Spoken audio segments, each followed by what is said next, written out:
नमस्कार साथियों, कैसे हो? आशा करता हूँ बढ़िया और प्रसन्न होंगे। प्रसन्नता के साथ हम कर रहे हैं अभ्यास पुस्तिका कक्षा 5 8th ग्रेड अभ्यास पुस्तिका पाठ 10 10वां और 100वां भाग। चलिए कुछ प्रश्न देख लेते हैं।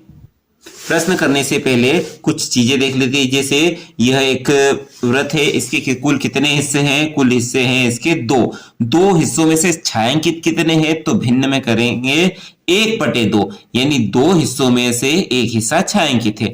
उसी प्रकार यहां देखिए कुल हिस्से हैं 4 और 4 में से एक छायांकित है, तो इसे कहेंगे 1/4, यानी 4 में से एक छायांकित है। ठीक है। उसी प्रकार यहां देखिए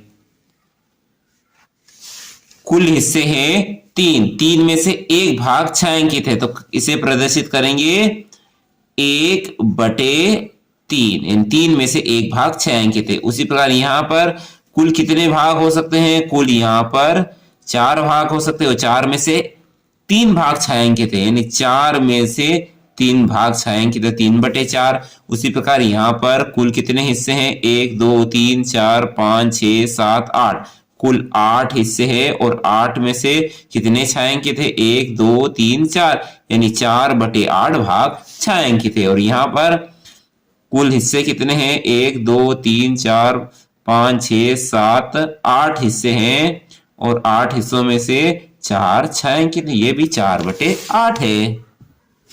आगे है प्रश्न, 1 मीटर का कौन सा भाग है? यानी 1 सेंटीमीटर 1 मीटर का कौन सा भाग है?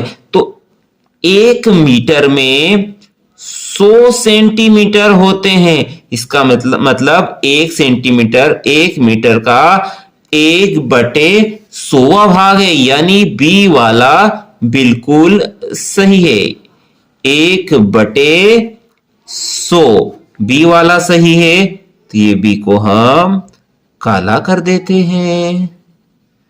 ठीक है। अगला प्रश्न है, 15 रुपए और 8 पैसे को रुपए में लिखिए। यानी 15 रुपए है और 8 पैसे हैं, तो 15.8, यह ए वाला बिल्कुल सही है।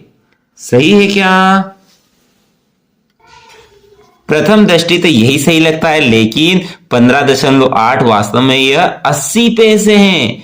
ठीक है। यह 15 ये और ये सेम है, क्योंकि 5.2 लिखो या 5.20 लिखो, ये दोनों एक ही है, यानी यह और यह एक है।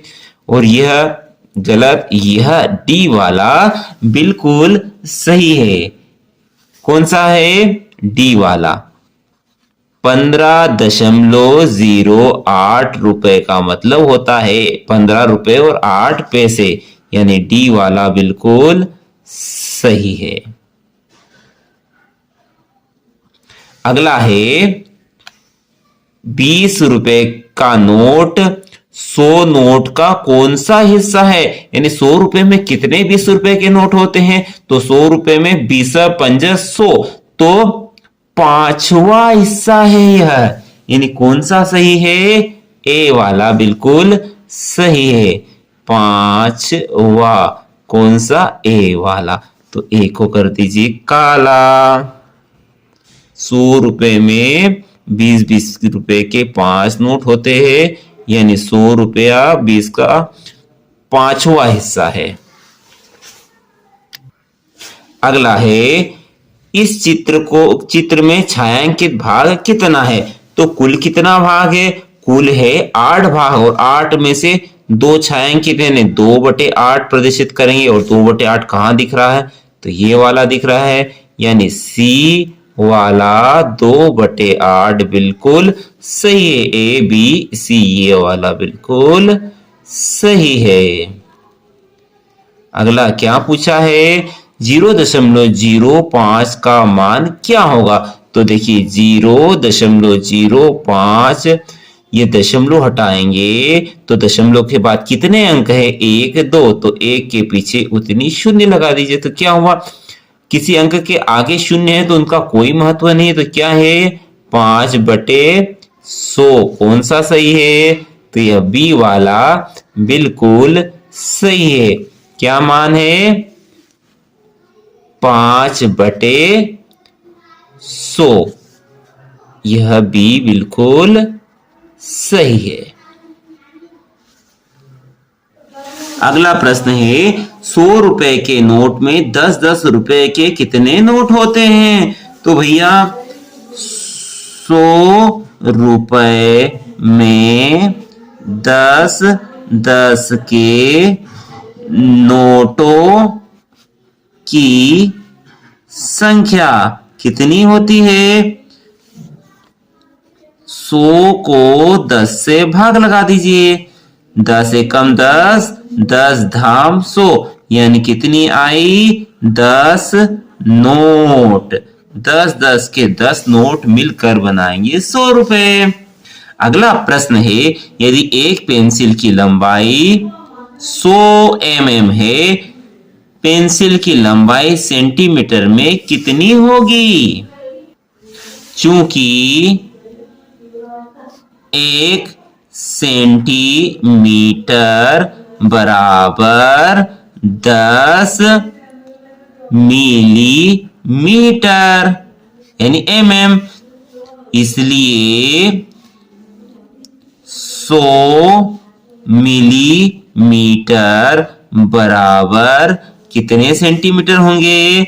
10 मिलीमीटर में 1 सेंटीमीटर होता है, तो 100 मिलीमीटर में कितने सेंटीमीटर होंगे?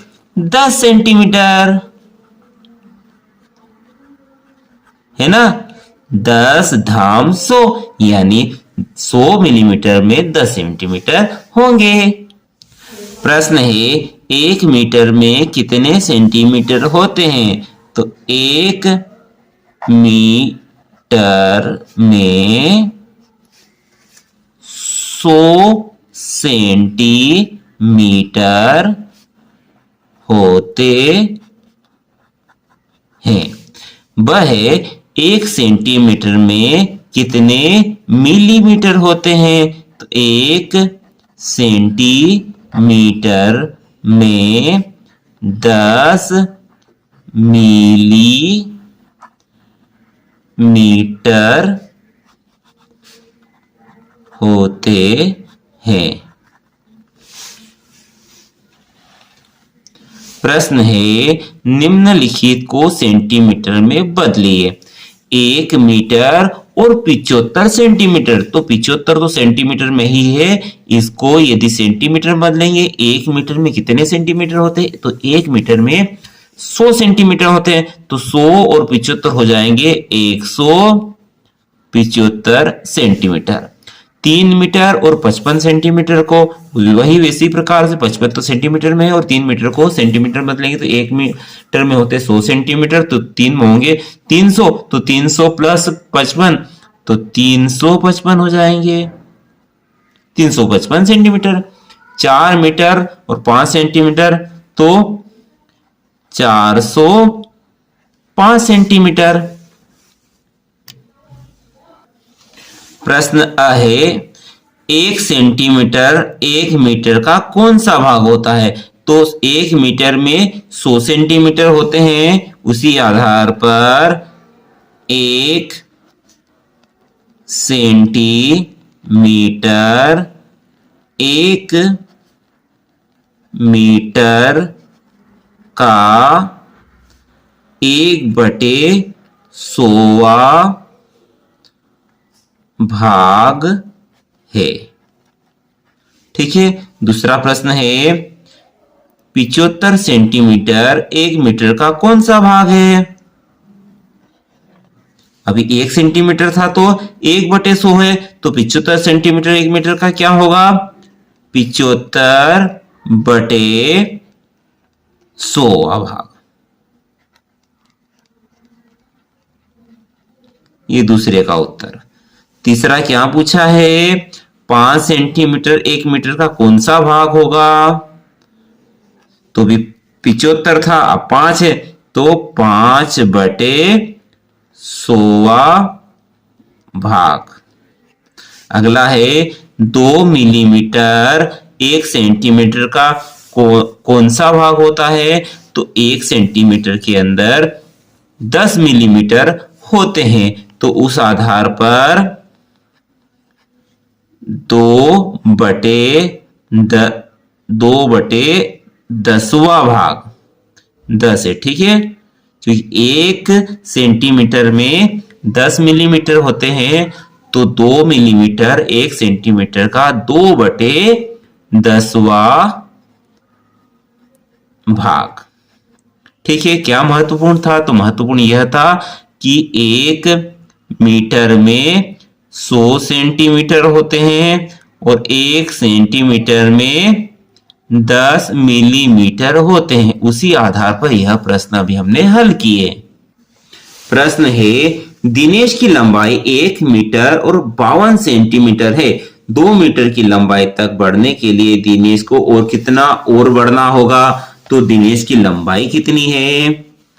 तो दिनेश की लंबाई कितनी है? लंबाई 1 मीटर और 52 सेंटीमीटर। यदि इसको सेंटीमीटर में परिवर्तित करें तो 1 मीटर में होते हैं 100 और ये 52 है ही सही, तो 152 सेंटीमीटर हो जाएगी। फिर क्या है? 200 मीटर, क्या है? 2 मीटर, तो 2 मीटर यानी कितने सेंटीमीटर? 200 सेंटीमीटर, ठीक है। तो पूछा क्या है? 200 मीटर तक पहुंचने के लिए और उसको कितना बढ़ना पड़ेगा? तो 200 में से दिनेश की लंबाई कितनी? 152 घटा दीजिए, ठीक है। तो 0 में से 2 नहीं जाते तो इससे उधार लेंगे, तो यहाँ 1 हो जाएंगे, यहाँ 10 हो जाएंगे, इसको दे देंगे तो यहाँ 9 हो जाएंगे और यहाँ 10 हो जाएंगे। 10 में से 2 गए, 8 बच्चे, 9 में से 5 गए, 4 बच्चे और 1 में से 1 गया, तो कुछ भी नहीं बचा, यानी शून्य बचा। लिखने की आवश्यकता नहीं है। तो दिनेश को और कितना बढ़ना पड़ेगा? 48 सेंटीमीटर उसे और बढ़ना पड़ेगा, तब जाके वो पूरा 2 मीटर का होगा। अगला है, निम्नलिखित को सेंटीमीटर में बदलना है। 3 मिलीमीटर कितने सेंटीमीटर में का होता है? तो भैया 3 मिलीमीटर और सेंटीमीटर में संबंध क्या है? तो 1 सेंटीमीटर में 10 मिलीमीटर होते हैं ना। तो इसको लिखते हैं क्या है? 3 मिलीमीटर को यदि सेंटीमीटर में बदलेंगे 3/10 होगा और इसको यदि हम भाग देंगे तो क्या प्राप्त होगा? 0.3। कैसे? जब भी 100 या 10 या 1000 का भाग लगाते हैं तो इसके पीछे कितनी शून्य? 1, तो इसके आगे 1 दशमलव लगा दो, यानी 0.3। और सिर्फ दशमलव अच्छा नहीं लगता तो सामने शून्य लगा दो, यह प्राप्त होता है हमें, ठीक है। उसी प्रकार 25 मिलीमीटर को सेंटीमीटर में बदलेंगे तो क्या प्राप्त होगा? 2.5 सेंटीमीटर। 105 मिलीमीटर को सेंटीमीटर में बदलेंगे तो दशमलव एक स्थान खसकाना है, यानी 10.5 सेंटीमीटर में हो जाएगा, है ना सरल। प्रश्न है, दिए गए चित्र में स्केल की सहायता से मोमबत्ती 1 और मोमबत्ती 3 की लंबाई नाप कर उसमें अंतर ज्ञात कीजिए। मोमबत्ती 1 यह है और ये 3 ये है, दोनों की हमें लंबाई नापना है। तो मोमबत्ती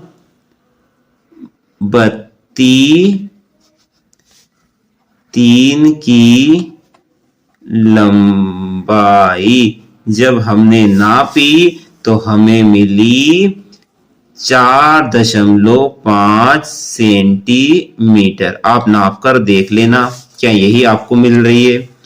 और मोमबत्ती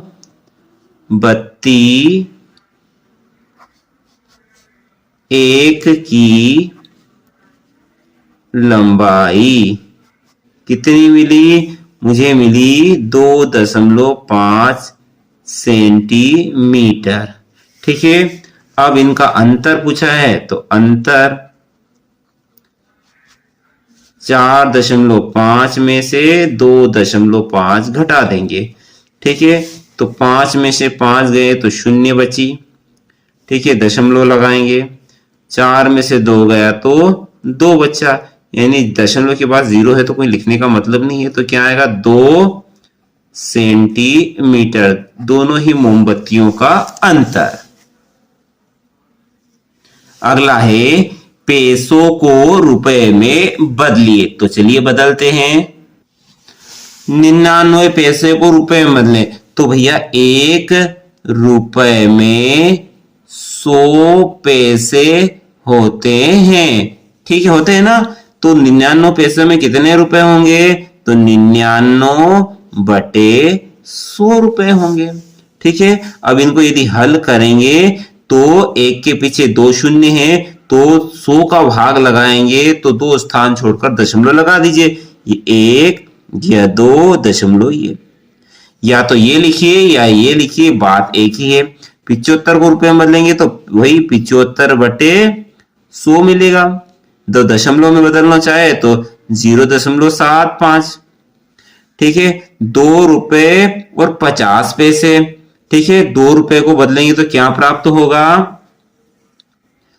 वही 2 बटे 100, और ये था ही सही। कुल मिला के 2.50 आप लिख सकते हो।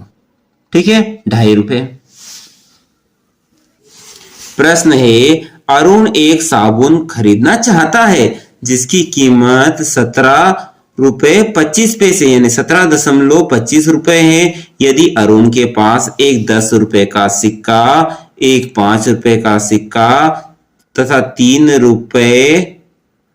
एक रुपए के सिक्के हैं, उसे कितने पैसे वापस मिलेंगे? इन पैसों को रुपए में लिखिए। चलिए हल कर लेते हैं। दिनेश की नहीं, अरुण है भैया, तो अरुण के पास कुल कितने पैसे हैं यह देख लेते हैं। तो कुल रुपए कितने हो जाएंगे उसके पास? तो उसके पास 10 रुपए, 10 रुपए का एक सिक्का, यह 10 रुपए हो गया। फिर एक 5 रुपए का सिक्का, यह 5 रुपए होंगे।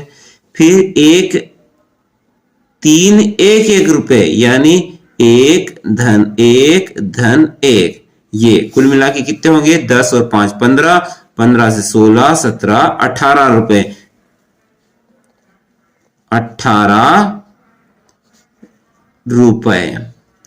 अच्छा, इसको पैसों में बदलेंगे तो 1 रुपए में होते हैं 100 पैसे, तो 18 रुपए में हो जाएंगे 1800 पैसे। ठीक है, अब उसने वस्तु कितने की खरीदी? उसने वस्तु खरीदी 17 रुपए 25 पैसे यानी 17.25, ये रुपए है। अब इसको पैसे में बदलेंगे तो 17 रुपए को पैसे में बदलेंगे तो 1700, और यहां 25 है तो ये 25 यानी 1725 पैसे। ठीक है, इतने की वस्तु खरीद ली है और इतने रुपए उसने दुकानदार को दिए, तो वापस कितने करेगा? तो वापस प्राप्त पैसे 1800 में से 1725 घटा दीजिए तो कितने प्राप्त होंगे? तो देखो, यहाँ 0 में से 5 नहीं जाते तो उधार लेंगे तो यहाँ 7 हो जाएंगे, यहाँ 10 हो जाएंगे, लेकिन ये इसको दे देगा तो यहाँ 9 हो जाएंगे, यहाँ 10 हो जाएंगे। तो 10 में से 5 गए, 5 बच्चे, 9 में से 2 गए तो 7 बच्चे। ठीक है, और 7 में से 7 गया, कुछ भी नहीं बचा, और 1 में से 1 गया, कुछ भी नहीं। कुल मिला के कितने? 75 पैसे। यहाँ सवाल हुआ क्या? नहीं, अगला पूछा है पैसों को रुपए में लिखिए। तो पैसों को रुपए में कैसे लिखेंगे? 100 पैसों में 1 रुपया होता है, तो 75 बटे 100 कर दीजिए तो ये हो जाएंगे रुपए। ठीक है, आशा है यह प्रश्न आपको समझ में आया होगा। प्रश्न है, 5 जनवरी 2021 को कुछ शहरों के प्रातः 5 बजे के तापमान रिकॉर्ड किए गए। तो देखिए, 5 बजे तापमान रिकॉर्ड किया है क्या? चेन्नई के 23.3 डिग्री सेल्सियस, मुंबई के 20 डिग्री सेल्सियस, भोपाल का 11.2 डिग्री सेल्सियस और श्रीनगर का 1.7 डिग्री सेल्सियस तापमान रिकॉर्ड किया गया। अब इसके आधार पर उपरोक्त तालिका के आधार पर निम्नलिखित प्रश्नों के उत्तर लिखिए। सबसे अधिक एवं सबसे कम तापमान किन शहरों का है? तो देखिए, सबसे अधिक तापमान किस शहर का है? तो सबसे अधिक तापमान चेन्नई का है और सबसे कम तापमान श्रीनगर का है। ठीक है, ये लिख लीजिए अ वाला का सबसे अधिक तापमान चेन्नई का है, वह सबसे कम श्रीनगर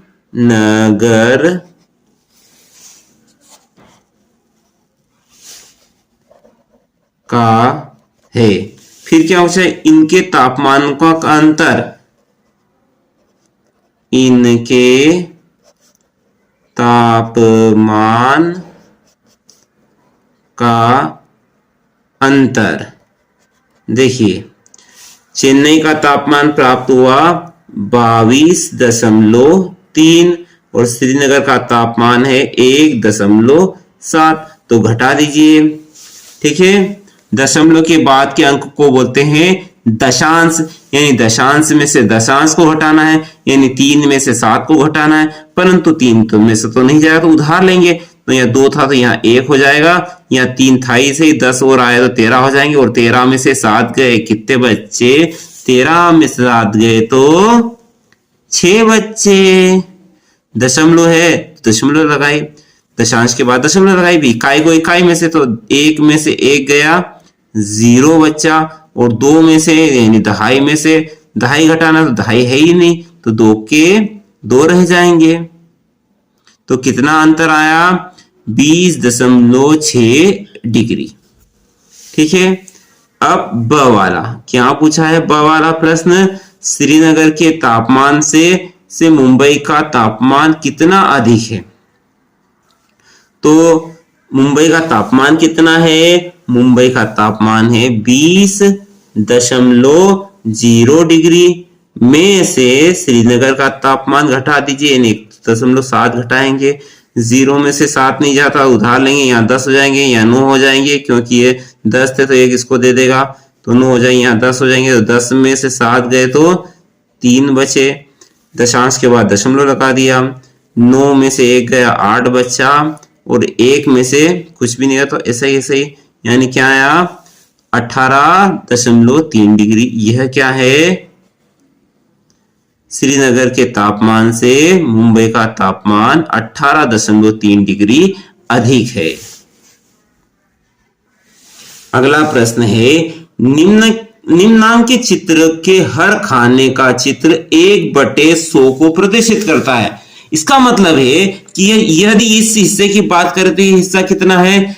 1/100, यानी कुल हिस्से हैं इसके 100 में से यह हिस्सा 1 है, यानी प्रत्येक हिस्सा अपने आप में 1/100 है। चित्र के आधार पर निम्नलिखित प्रश्नों के उत्तर लिखना है। ठीक है, पहला प्रश्न है, इस प्रकार के छायांकित भाग पूरे चित्र का कौन सा भाग है?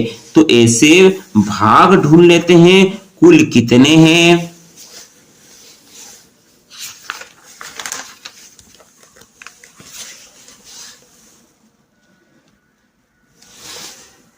एक, 2, 3, 4, 5, 6, 7, 8, 9, 10, 11, 12, 13, 14, 15, 16, 17, 18, 19, 20, 21, 22, 23 भाग है। यानी कुल कितने भाग हैं? 100 भाग है। 100 भाग में से 23 ये है, तो इसको लिखेंगे 23/100। ये वाह है 100वां भाग। ठीक है। अगला है इस प्रकार से छायांकित भाग पूरे चित्र में कितने हैं? तो ऐसे भाग कुल 12 है। तो इसको हम लिख सकते हैं 12/100वां भाग। अच्छा, इसको सरल भी कर सकते हैं। सरल कैसे? ऊपर और नीचे चाहे तो अपन 2 का भाग लगा सकते हैं, फिर यदि चाहे फिर 2 का भाग लगा सकते हैं। वैसे यह भी ठीक है। अगला है इस प्रकार के छायांकित भाग पूरे चित्र का कौन सा भाग है? यदि इसे गिनेंगे आप तो ये आएंगे आपके 15। तो लिख सकते हैं 15/100वां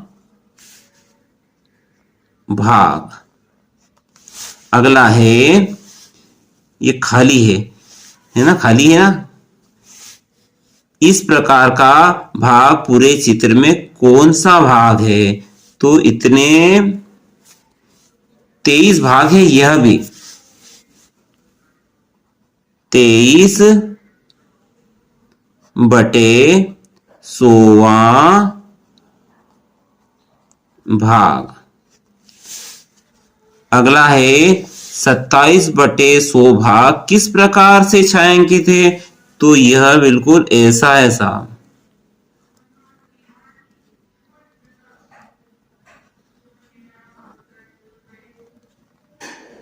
ठीक है, यह हो गया हमारा सवाल हल। प्रश्न है निम्नांकित सारणी को पूरा कीजिए। तो हमें इसे पूरा करना है। तो 1/4 का मतलब होता है 4 का पहला हिस्सा यानी 25 पैसे यानी 0.25। ठीक है। 1 का 20वां भाग यानी 5 पैसे।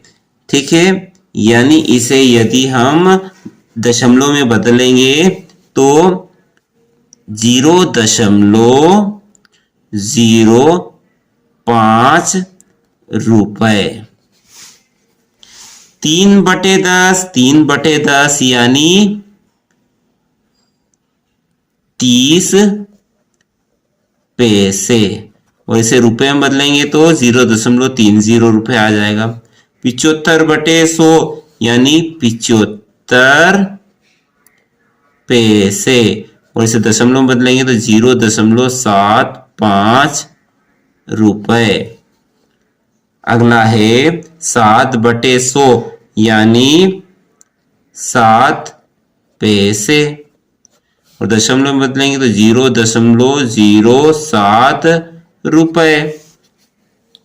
3/5 यानी 60 पैसे, यदि रुपए में बदलेंगे तो 0.60 रुपए। 0.60 पड़ते हैं।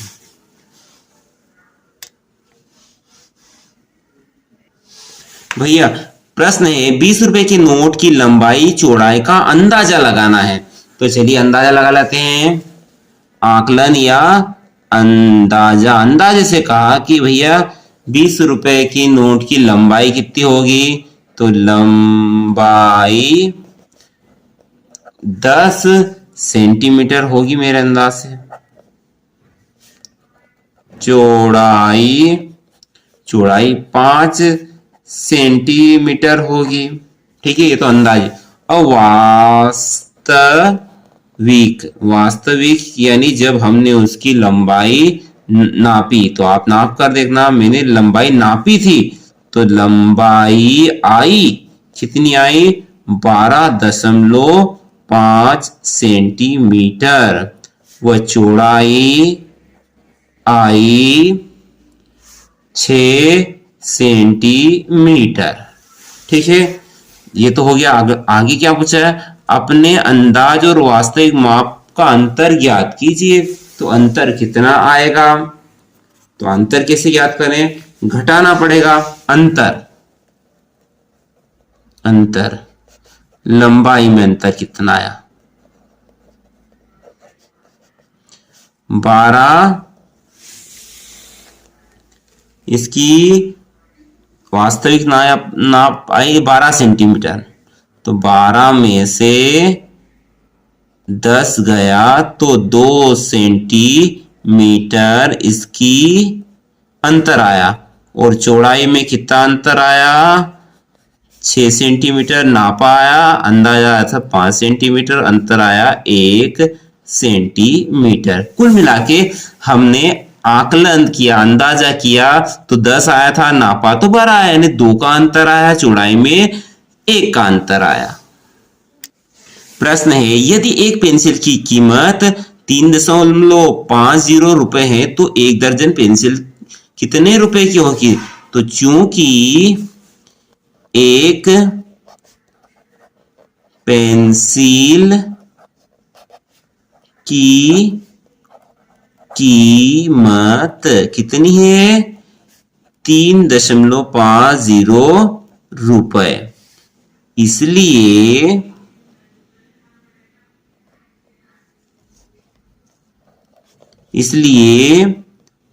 एक दर्जन